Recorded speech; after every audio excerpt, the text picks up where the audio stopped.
Our Free and Equal segment tonight, don't get between liberals and their free birth control.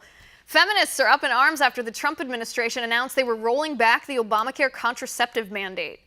The plan would exempt employers from providing birth control coverage in their health insurance plans for those who cite moral or religious objections. But pro-abortion advocates won't go down without a fight, with groups like the National Women's Law Center preparing lawsuits against the Trump administration. Watch. Today, what we see from the Trump administration is a direct attack, a direct assault on women in this country.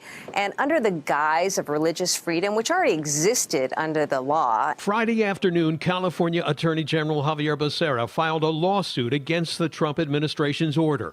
In it, he charges the new rules are unconstitutional because it allows companies to use their religious beliefs to discriminate against women and deny them equal protection under the law. But, does Frito-Lay's get to decide whether a woman has access to contraception or not? That is so broad. So I personally am very glad that the ACLU is bringing suit and others are bringing suit as well, including the Attorney General Well, hopefully of California. they'll go after some nuns, because that'll be exciting. With me now from the Daily Caller, Amber Athey. Amber, good to see you. Good to see you too, Liz. All right, Amber, let's start here with some basic history of our nation. Let's go back to the Constitution. And Amber, maybe if you could point out to me where exactly in the Constitution it it allows the government the right to force people to pay for other people's birth control. Because I looked and I couldn't find it. Yeah, I couldn't find it either. Surprisingly, there is no right to free birth control laid out in the Constitution. However, of course, there is a right to religious freedom. And fundamentally, what these liberal women are asking the government to do is to force organizations to go against their religious beliefs in order to provide birth control to women. And I find it so hypocritical that liberals talk about the government staying out of their body in their bedrooms, except for when they want the government to either pay for it or force their employers to pay for it. Right, you're exactly right. I mean, the hashtag that was trending on Twitter yesterday, I think it's still trending today, about this rolling back the contraceptive mandate. It was called hashtag hands off my birth control. And this is so ironic to me because that's exactly what the Trump administration is doing. He's saying, all right, we're taking our hands off your birth control. It is now, we're handing you the responsibility. And this is what's making liberals nuts. They don't actually want government to take their hands off their birth control. They want government's hands in other people's wallets to pay for it. Ridiculous.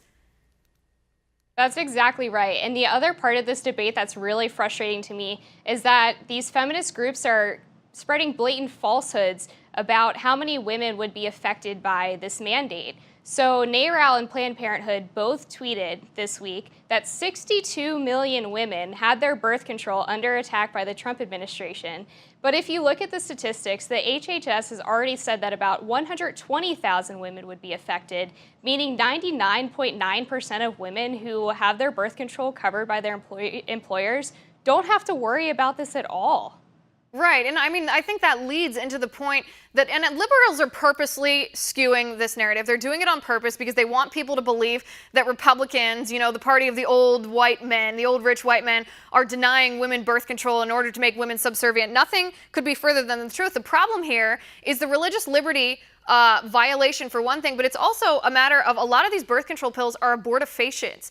Even if we look at a case like Hobby Lobby not wanting to cover certain birth control, they offered, I think, 5 other birth control pills, just none of them that had the abortifacient quality, because abortifacient birth control is not simply contraceptive. It's not simply preventing conception. It actually, if it fails to prevent conception, it then aborts the fertilized egg, which is a human being. That is at the root of this argument, the abortifacient birth control, not contraceptives in general. That's true, and people are assuming that your right to free birth control, which, by the way, you don't have one, supersedes religious organizations' rights to not give patients abortifacients. And another part of this debate that I think is really interesting is that birth control isn't really that expensive. You can go to Walmart and get pretty much a generic birth control pill for about $10 a month. Some places it's even cheaper. I believe the average cost across the board is about $30 a month. So if these feminist organizations are really worried about women's access to birth control, I'm sure Planned Parenthood could use all of that government funding that they get to cover the women who would be affected by this rule. Right. And of course, their heads would explode at that kind of idea there. Going back to the religious liberty aspect, here for just a second, because of course this is another argument being made by liberals, that government is trying to be a religious arbitrator, that government is forcing, be it, if we're talking about Hobby Lobby, then Christianity, Christian values on their employees. But Amber, isn't this actually separation of church and state, making sure the state isn't telling you what you can or can't believe or how to act out your faith? Yes, and I think a common misconception from the left about religious freedom is that it's all about protecting the government from religion, but it actually goes the other way too. It's also about keeping religion safe from the government. This is a classic example of that. And when you look at, this idea that we're somehow forcing religion on women by not giving them birth control, it's such a ridiculous argument. Would you make the argument that the government isn't supporting free speech rights if they don't give you a free computer? Well, that might be the next thing to come on the college campuses. We'll have to see. Yeah, Amber, I wouldn't doubt it, right? Right. Amber, thank you so much for coming on the show. It was great to talk to you.